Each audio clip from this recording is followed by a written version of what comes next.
Welcome back. So last lecture we were talking about the continental drift and the theory which was been suggested by Alfred Wegener, talking about that how these continents were together. Okay.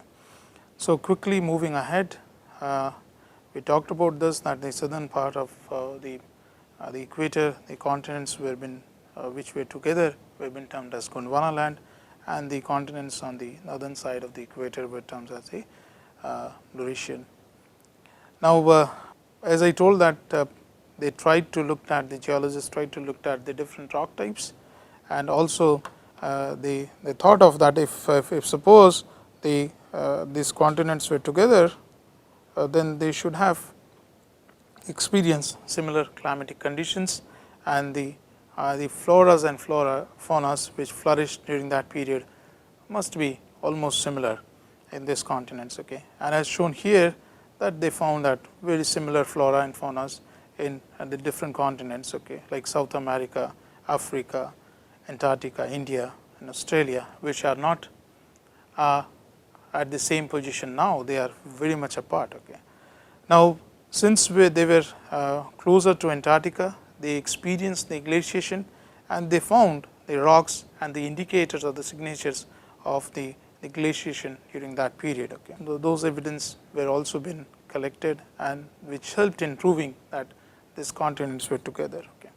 Now, if we look at the theory of the continental drift, okay, it says that it was like the Pangea began to break at around 225 to 200 million years ago, fragmented into numerous continents.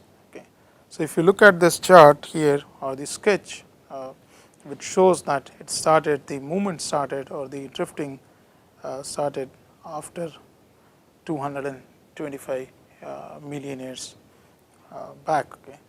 So, it started moving, so and different stages, if you see, it has been shown that how it moved. Okay. So, if we take at around 65 million years back, okay, the India was just close to the equator. It just, and now what we are having the present day, we are having the India collided with the Eurasian plate, or what we call the Asian plate. Okay. So, if you look at now, if that India, which was very much in the southern side here, south of the equator, had a different climate, but now when it moved here, okay, it is having a different climate. Okay. And there are, because of the collision or the subduction that we will talk in coming few slides, this resulted into the formation of the Himalaya, and we are having different seasons. Okay, what we see again. So, this is what they say that, okay, fine, this was been termed as Panthalassa. Okay. So, as we talked, that it was not only enough to look at the fossils or the floras and faunas which were been seen in different continents, but along with that they also looked at the rock types. Okay. This is the present location of this the situation what we are having, and since the plate moved from the continents moved from its original positions, on the way they underwent deformation, on the way they had the formation of valleys and all that. Okay. And then after the collision, okay, so we are having the oceanic plates, these are oceanic plates, and this we are having continental plates. Okay. So, when they collided with each other, or one of the plates, okay, which were heavier, they subducted below the another one. So, for example, if we take here this plate is a Nazca plate, okay, which subducts below the South American plate here. Okay. And similarly here, these plates are also having this Pacific plate subduct below the American plate and all that. Okay. So, and if you look at what is the important one here is that if you look at the boundaries here, okay, these are the plate boundaries what we call. Okay. This is another plate boundary here. This we are having another plate boundary here. Okay. Now, this plate boundaries, some are having very similar characteristics, but some are very different. Okay. And this is very important for us. This is another plate boundary here, and then we are having the plate boundary which goes like here in this region. Okay. So, in Indian subcontinent is almost surrounded by a major plate tectonic boundary, and this plate boundary is different than this one. Okay. In terms of the earthquake generations, in terms of the hazard we are having. Okay. So, if we look at the boundaries, okay, we see that they are having like different patterns of either the one plate is subducting below the another, or in some places what we see is that one plate is colliding with one another. Okay. So, here we are having like head on collision, okay, whereas here we see a plate going below this one. Okay. So, we will see what is important. So, we are having a lot of the dozens of tectonic plates which are around the globe, and which are having different characteristics. Okay. As I told that some are having very similar, but some are having different than one another. Okay. As in India we are having subducting boundary, but one place we are having the collision, whereas another plate, one plate is moving below the another one. This is what we call the subduction zone here. Okay. So, we have the subduction and collision in the Indian region. Okay. That is the Indian subcontinent between Indian plate and the Eurasian plate. So, these are the tectonic boundaries of different plates and what we call as the lithospheric plate, okay, that moves relative to one another. And now, as I told, I will talk about that the GPS measurements have helped us in identifying that which plate is moving at what speed, okay, and what is the velocity of or we can say the velocity of the individual plates. Okay. Now, as I was talking about the asthenosphere, it is partially molten, and the heat flow basically results into the generation of convections. Okay. Okay. And this is very much similar to what they have tried to explain, that if you take a beaker and put water and the soap solution, or you can say, and then you start heating it. Okay. So, what will happen? Okay. Soap solution, the hotter particles will come up on the top and then they will go down. Okay. So, they will cool down and then go again back. Okay. So, this cycle keeps on developing, and that is what we call the convection, which is developed within the asthenosphere. And this convection, the movement, is responsible for the movement of the lithospheric plates. Okay. So, the mobile rocks beneath the rigid plate is believed to be moving in a circular manner. Okay. Somewhat like by beaker filled with the water and is heated to a boiling point. Okay. So, this is very much similar to what I have explained. So, this keeps on like it's moving the tectonic plates on the surface. Okay. So, both the plates are moving, like continental plate as well as the oceanic plates. Okay. And this cycle repeat over and over and generates what we call the convection cell. Okay. This is like a convection cell or convectional flow. Now, if you look at this is an, I do not know whether it will be, yeah, it played. Okay. Now, if you see, I will just go back again, and then, so this side it is having like the time, okay, what we are having a million years back. So, it talks as from 200 million years back what happened, okay, and how the different continent moved, and what we started getting is that if you see here in the center here, we are started getting the spreading centers, okay, what we call the mid-oceanic ridges and all that. Okay. And then finally, what to look at here, that India is collided, okay, and this is the present day situation. Okay. So, this is a schematic cartoon which talks about, or which tried to explain that how different continents were together and how they moved. So, I am just going back. Okay. So, now we have reached up to 190, and this is 200 million years back. Okay. What happened? Okay. So, now 190, and then we are having 180, 170, 160. Okay.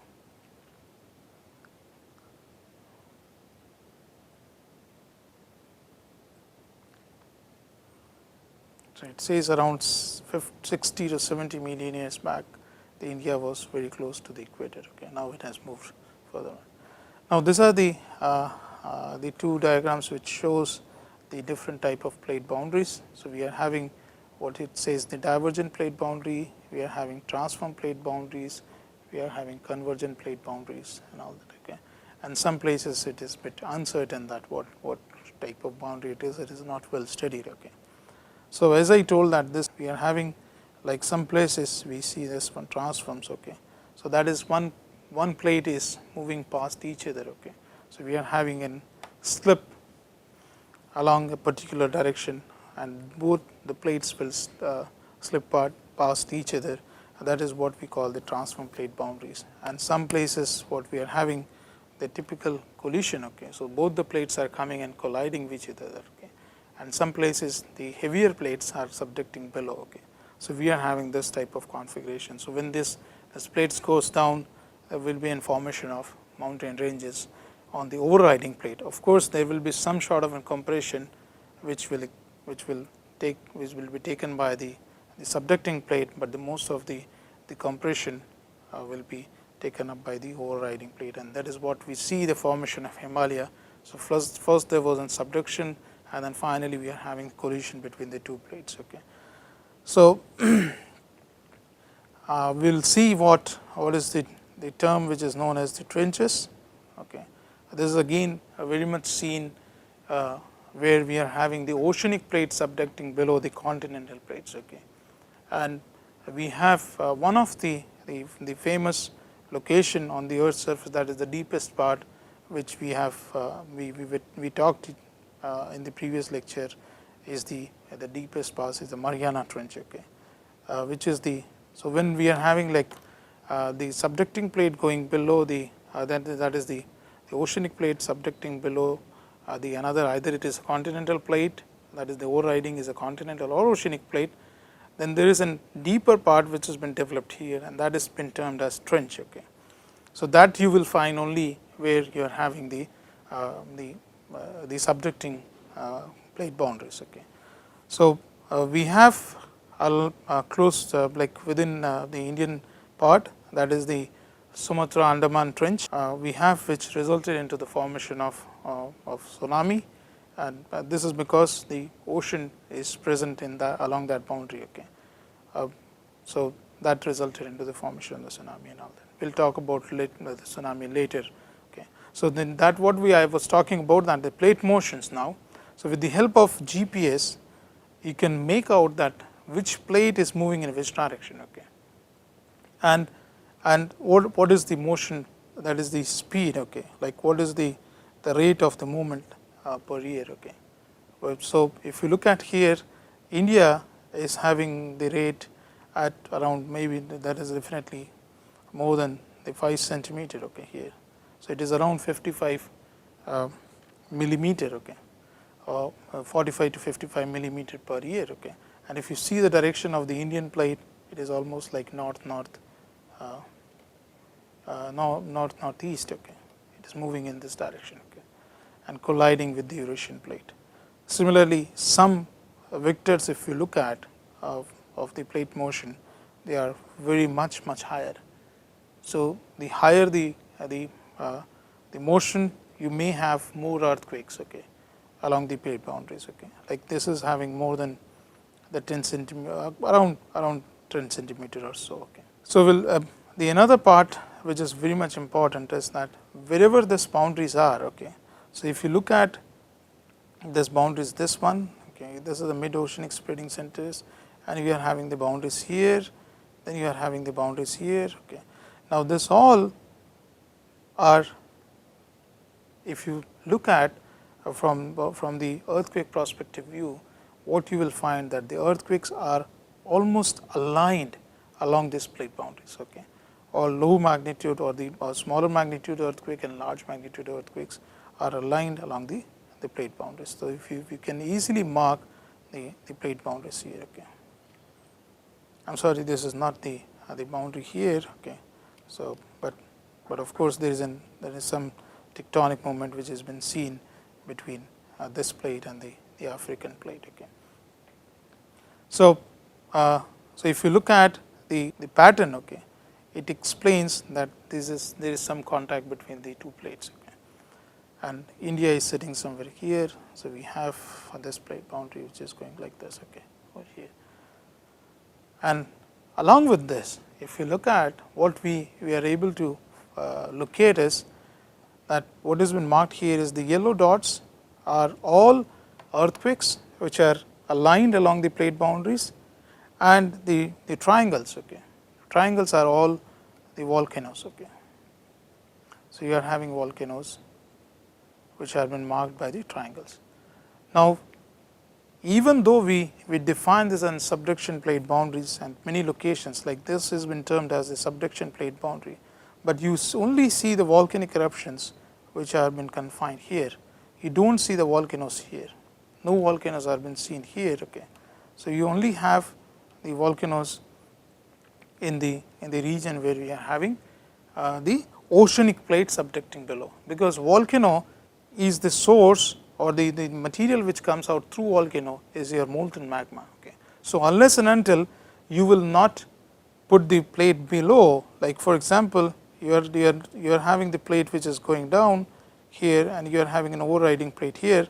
So, this will melt, the rocks will melt, and then you will have a volcanic eruptions on the surface, okay. But if you are not having this plate below, okay, then you may not have. So, if your plate is not going down and is just colliding here, okay, then there is no material which will be melted, and no material will come up, okay.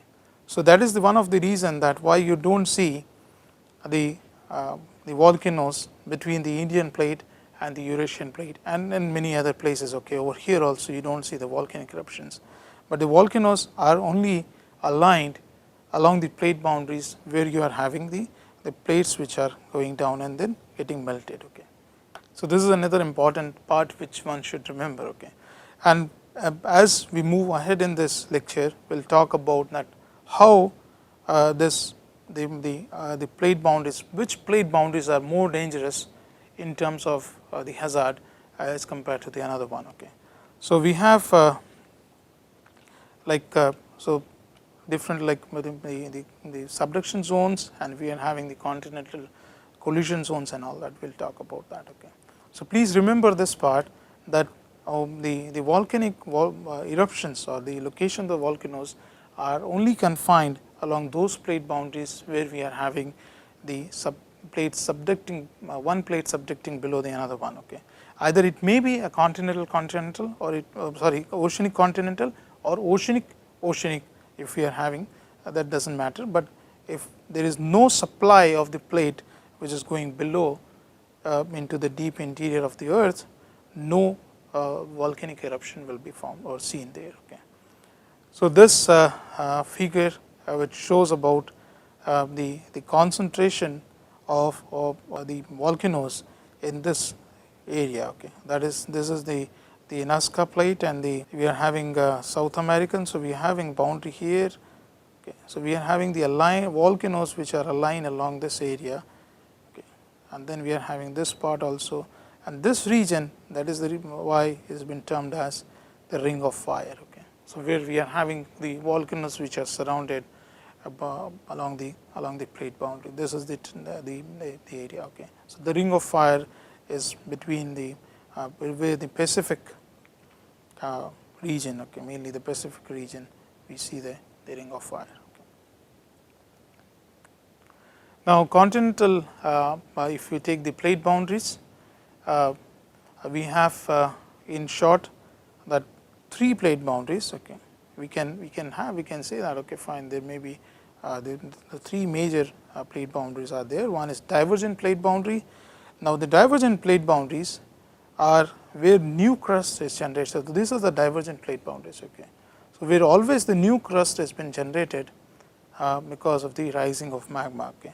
And so, these are been also termed as the constructive plate boundaries, where we are having the new generation or the new formation of the plates, okay, or the lithospheric plate.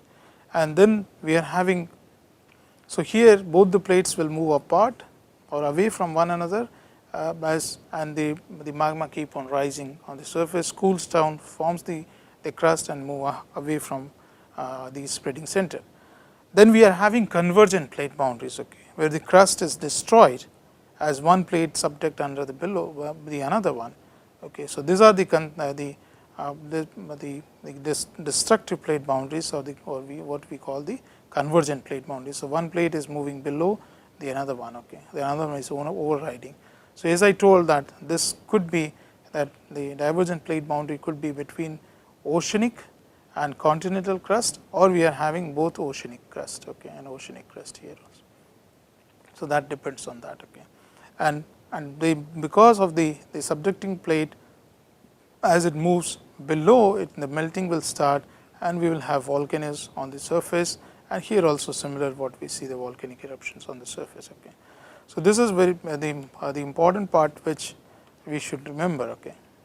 So we are having the third one is the transform plate boundaries, okay, where the plate will just move slip apart one another, okay. So this is with what we call the transform plate boundaries. These are not very dangerous one, okay. So here where the crust is neither produced nor destroyed, nothing will happen much, okay, or just they will slide past each other, okay, they will just move with respect to one another here. So not much will happen here in this region, okay.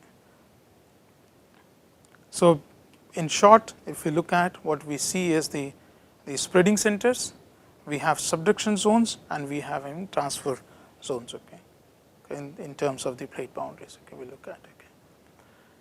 Now the divergent plate boundaries, this is what happened, and then this was been identified, okay, long back, almost during the Second World War, okay, where detailed mapping of oceanic floor was been carried out, and they found that there is some place which keep on having the different anomalies, and if we move away from that spreading center, we have different anomaly. And what they found later on was that the lithospheric plate portion which is seeing or which is found away from the spreading center are older, okay. So these are older one, and these are the younger one, okay.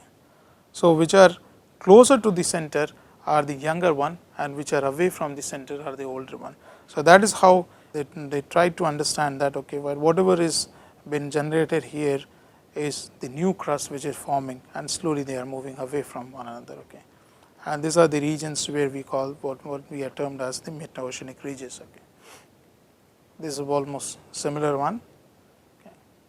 So we are having the spreading centers which have been lined up here and very long, which is almost like encircling the universe, okay. We are having this one.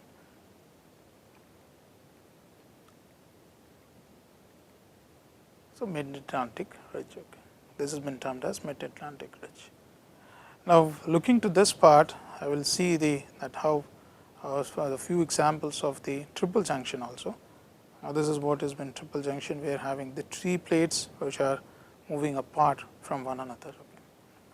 And then we are having a very well developed rift zone, which is again what we call the areas which are drifting away or rifted away from one another, resulting into the formation of valleys, okay.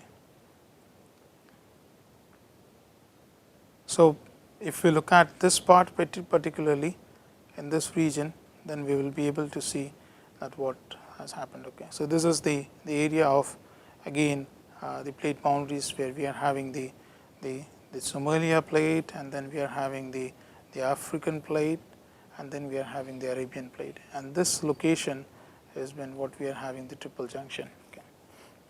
And the portion which has been seen here, that is on the eastern side of the African plate, is the Rift Valley, okay, is a eastern Rift Valley along the eastern side of the African plate. So this is what has been explained as a triple junction. So we are having the three plates which are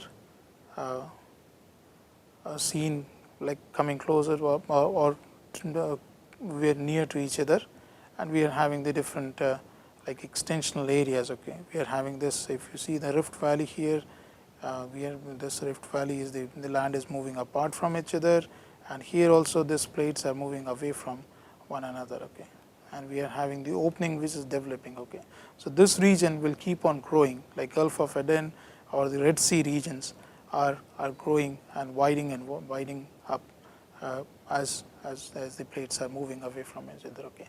So East African Rift Valley spreads the continent apart at the rate of around 100 times slower than as compared to what typically seen in the oceanic rift zones, okay. That is the oceanic rift zones of so this rift forms one arm of the triple junction, that is this one, that is the Red Valley Sea, and the Gulf of Aden forms somewhat more rapid, okay. So these are moving a bit comparatively more rapid as compared to this one. Now coming to this, because of the tectonic configuration over here, okay. So let's discuss this part in the next lecture, okay. So I'll stop here. Thank you so much.